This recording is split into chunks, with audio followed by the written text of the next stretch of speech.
Hello everyone and welcome to another edition of Colorwind Plays. Today we're going to be taking a look at Eternal Champions for the Sega Genesis as part of me reminiscing about the days when I used to go to my local video store and I had these certain games that I would constantly rent, even though I never actually bought them because they were way too much money. This is one of them, Eternal Champions. I loved this game. The place where I used to go to was a place called Fastlane Video in Whittier, California. And it was this cool little place that, you know, it had movies. It was your typical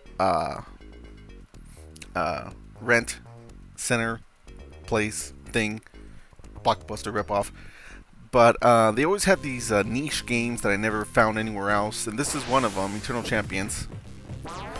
And this is a fun game. I've always loved it, despite the fact that it is hard as balls.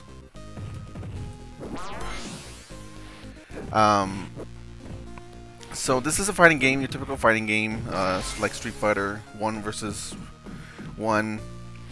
Nothing special like Marvel vs. Capcom. But the story for this game is quite unique. What you are is you have a total of 9 players, and all of these people have died already. And what has happened is the balance between good and evil has shifted, and now evil is prevailing, and so they need one champion, a person who died before their time, to pretty much restore balance to the universe.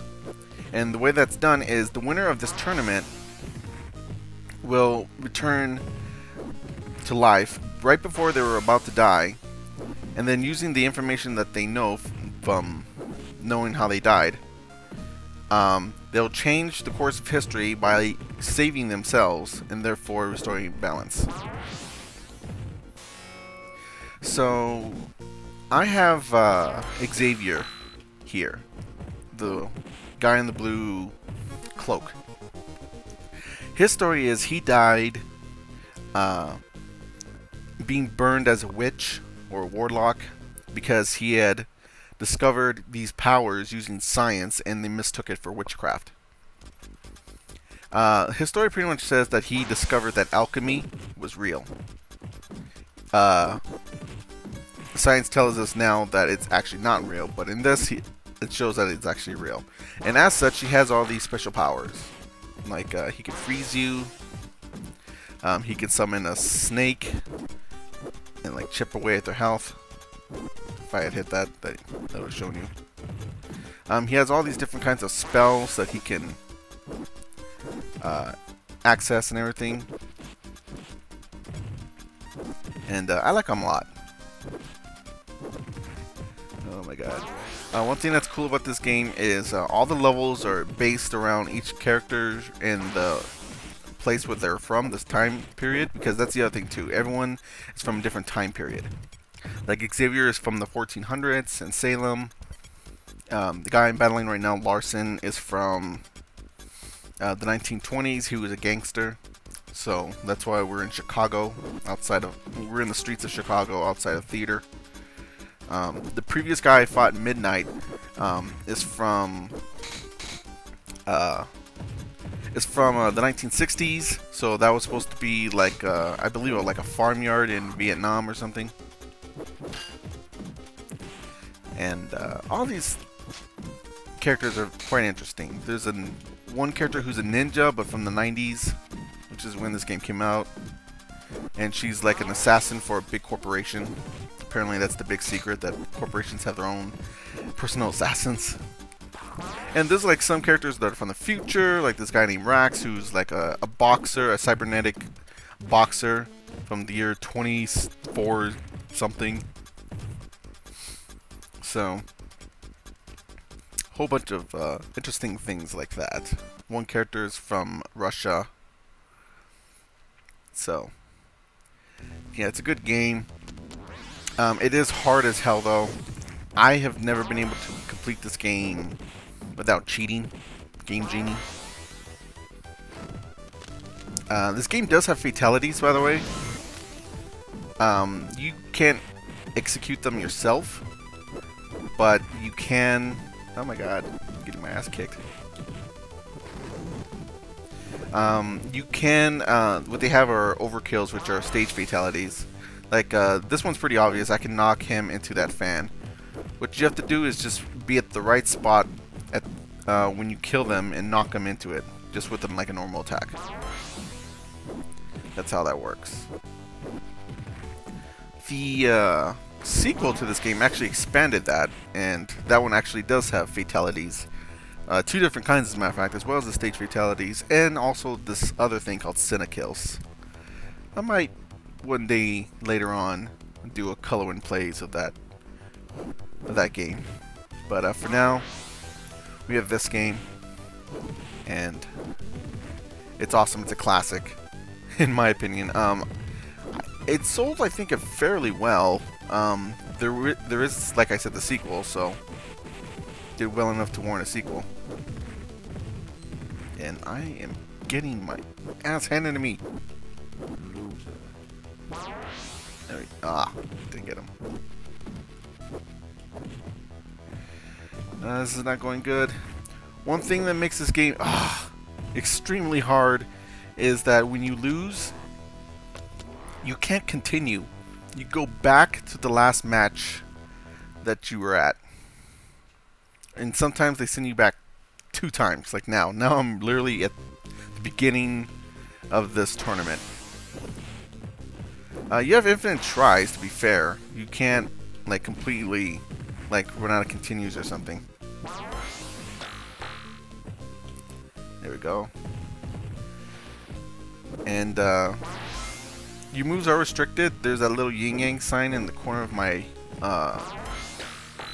life bar.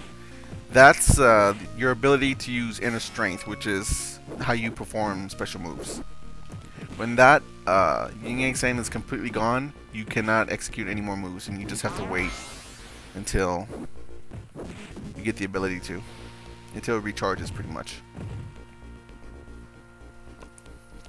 You can't do taunts in this game, and what that will do is allow you... It takes away your opponent's inner strength. So, of course, you're vulnerable while you do that, so you have to be careful. And I'm going to see if I can get further in this tournament, because I always have a hard time. Really have to buckle down if you want to get anywhere past the 3rd match. It's an extremely hard game. If I screw up next time, though, then I'll show you guys something else. The character that I'm playing against, Midnight, he is, like I said, from the 1960s, and he's a vampire. He was a scientist who was trying to find like this chemical that the soldiers could use to end the Vietnam War, but then he didn't want to use it, and then there was this accident, and he fell into a vat with the chemicals, and then also the other chemicals that were in the vat, and it turned him into a vampire. So he has vampiric powers. Like that beam he had the ability to like hypnotize me. Damn.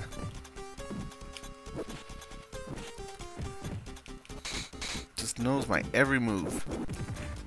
Another reason why this game is hard, at least in first player, is because there's no difficulty curve. This is how the game is. There's no easy, medium, or hard difficulties, nothing like that. This is just it. And they are not screwing around. I should mention in the other modes you can adjust the difficulty, just not in this one. The main single player campaign. Time is over. Barely won that one. Okay. Ah. Oh no. Someone in the back, gun him down.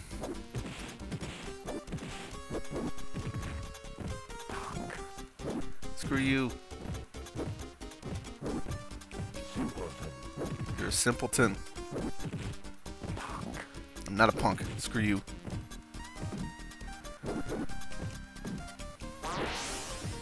Ah.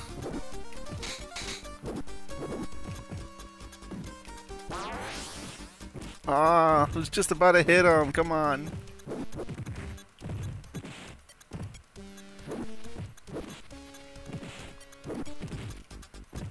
Oh well, I still won.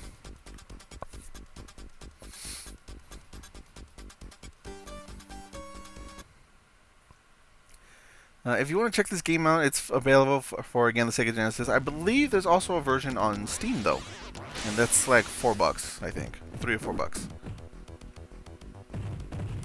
Okay, you're the one who beat me last time. Oh my god. Beat the crap out of me. You can't get dizzy like that in this game.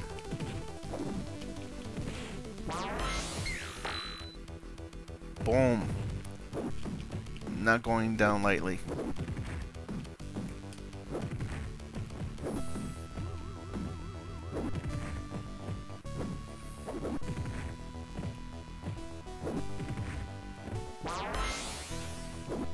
Ah, so close. Damn. Okay. One round. I should mention that if you have a Sega Genesis and you want to play this game on there, you have to have a 6-button controller. This uses the 6-button layout, kind of like Street Fighter, and the way you would play it on a 3-button controller is you just have to press start to switch between punches and kicks. That is pretty much unplayable, so do not do that.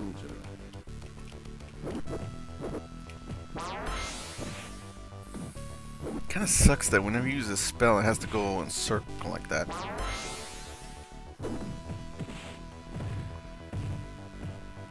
Okay.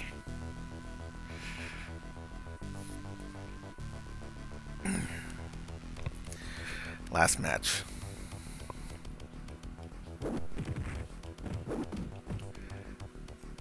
Yeah.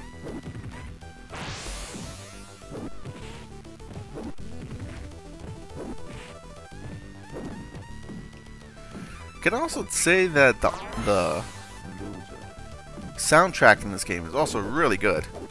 It's actually one of my favorite soundtracks from a Genesis game.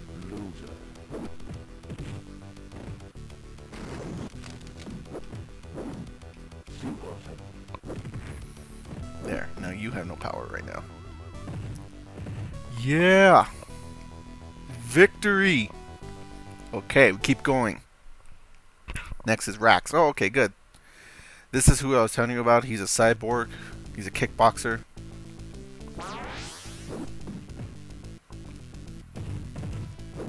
This is his level. It's supposed to be like a fighting arena of some kind. Not a wimp. You shut up.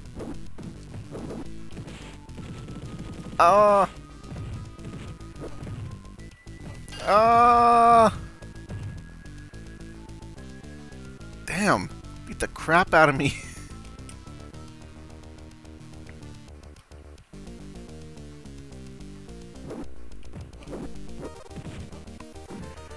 Come on.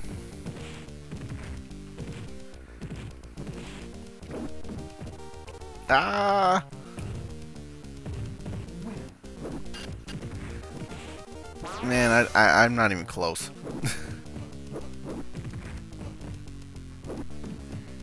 No. Aw, man.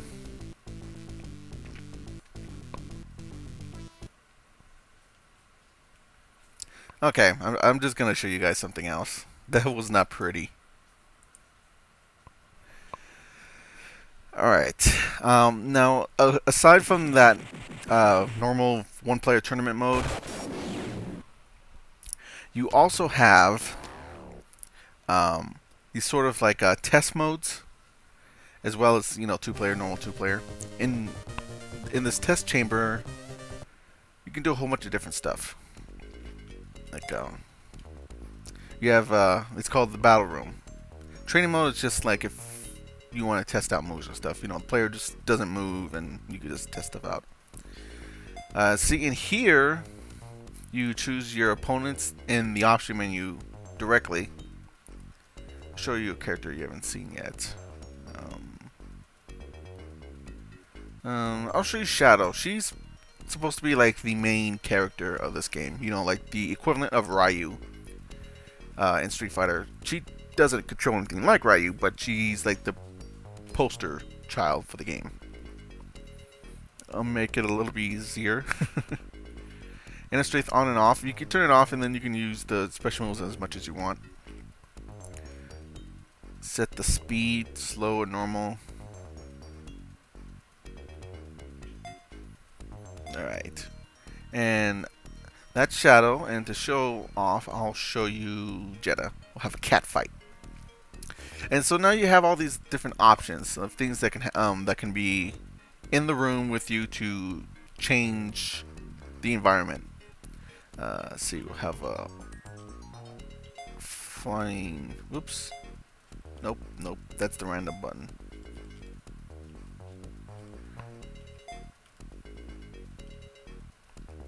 Have okay, fine, blade saw,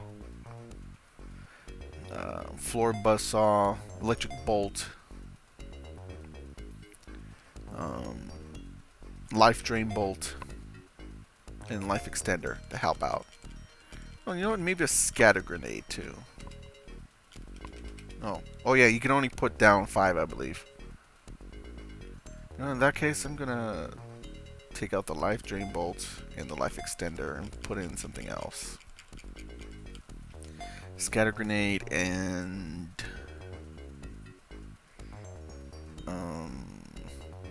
intelligent mind. There we go. And now we have a match. And we'll be in this room. And there'll be that thing, those things up there that can shoot things. See? Hit me there. And then there's also a buzzsaw on the floor. Ah, got us both. And I'm gonna choke this bitch out. And it varies up the plane. Ah! Blade almost got me. Gain some help. Alright. Ah, I got hit still. So I like that because it changes things up. You can access this battle room with 2 players, so you know you can mix that up. It makes a lot of these matches a lot more spontaneous because you don't know what's gonna happen. Ah, no, no! Stop trying to push me into the saws. Coward. Not a coward. I'm gonna choke you out. Pig. See, you're a pig. Ow. Yeah. This Jeddah character, she's the one who's from Russia. She was a circus performer. And then because of this performance that they're doing in communism, and there was a whole bunch of rebellion. Her time zone is in the early 1900s.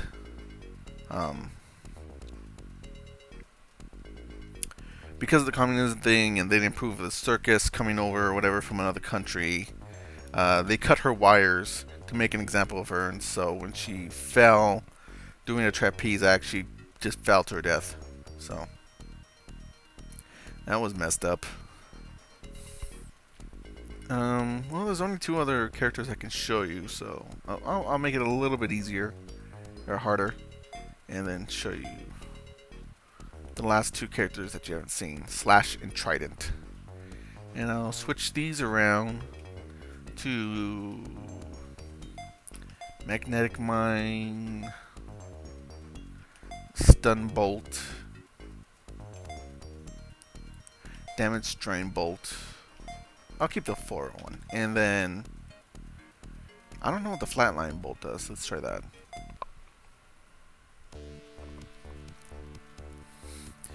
So we have a caveman and then Trident, who's supposed to be from the city of Atlantis.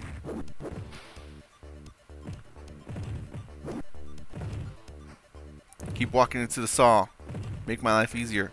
Oh no! That hurt him, or?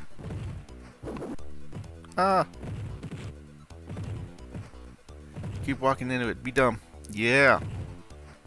Yeah! Do my work for me. Yeah! It's over! Maybe I should have made the computer a lot harder.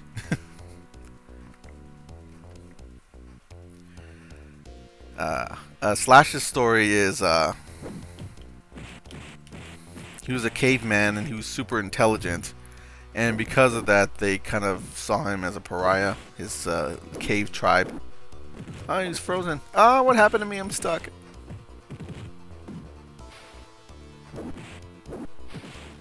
I don't know what... That mine did something to him. Oh well. It helped me. Yeah. Okay, since I've been doing so well, let's try ultra difficulty. I'm gonna so lose. We'll have the opponent be Xavier this time, since you saw me play as him. And I shall be Shadow. Let's see, we'll turn all these off and put in transporter, electric bolt, floor fire mine, slow motion bolt, and spiked ball. This is the most fun of, I think, all the modes. Ah! I'm sorry, why did I put it on 8?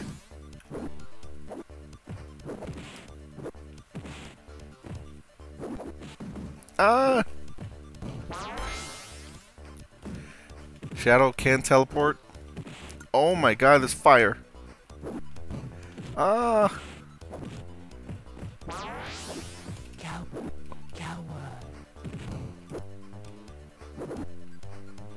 Okay. I'm still in this. Maybe I'm not. Ah! Ah, fire!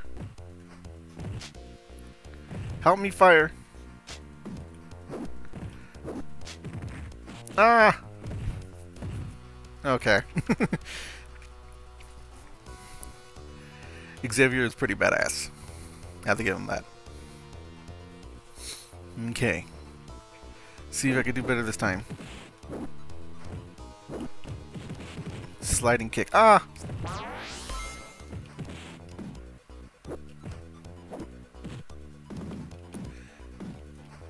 Do not block me. I slide kick you. You are slow. I will take advantage. No! I keep wanting to throw you. How does that keep happening? I hit you.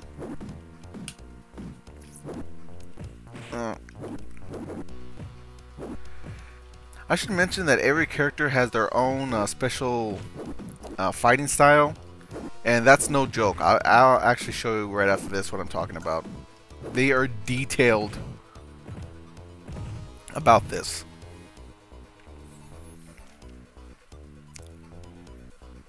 Okay. 1-1. This is it.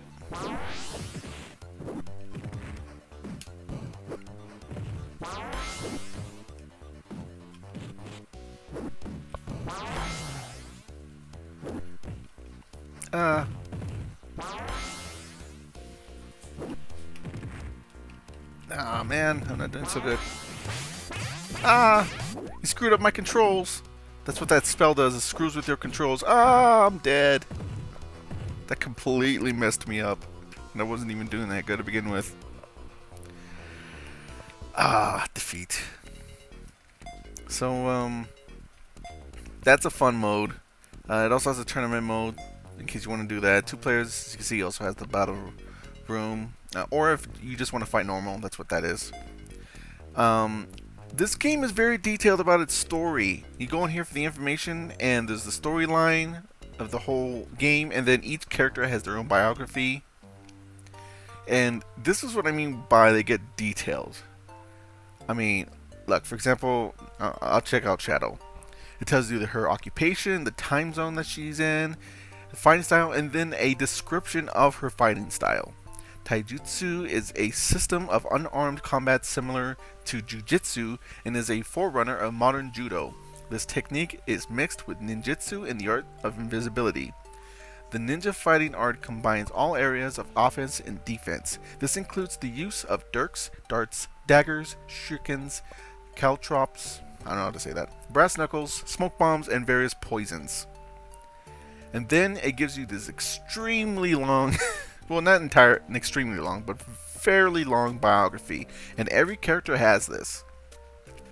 Tells you she was an assassin for the Black Corporation, she performed all their tasks, she was a head assassin for the company, and then she found out that if she ever screwed up, that they would kill her.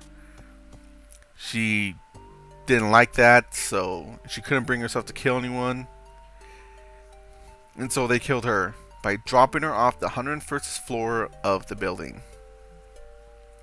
And that would also prevent her from telling anyone about the secrets of hired killers. So yeah, every character has a really sad story like that, and then that's supposed to be your pushing to try to help them to help them want to become alive again and make right what was stolen from them. Finally, I'll just show off this. The music in this game is amazing, in my opinion, like I said.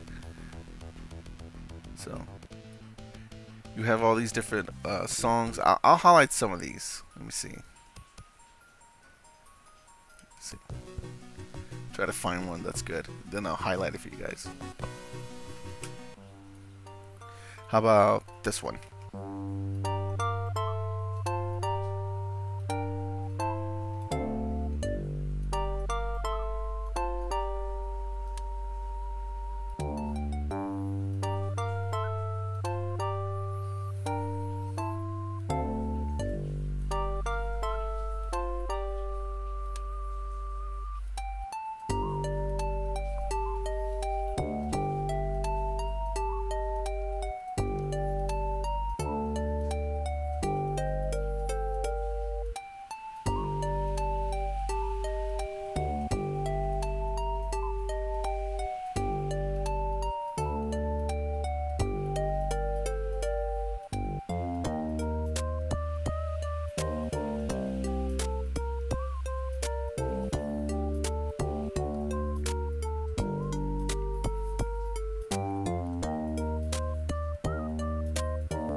So there's that song.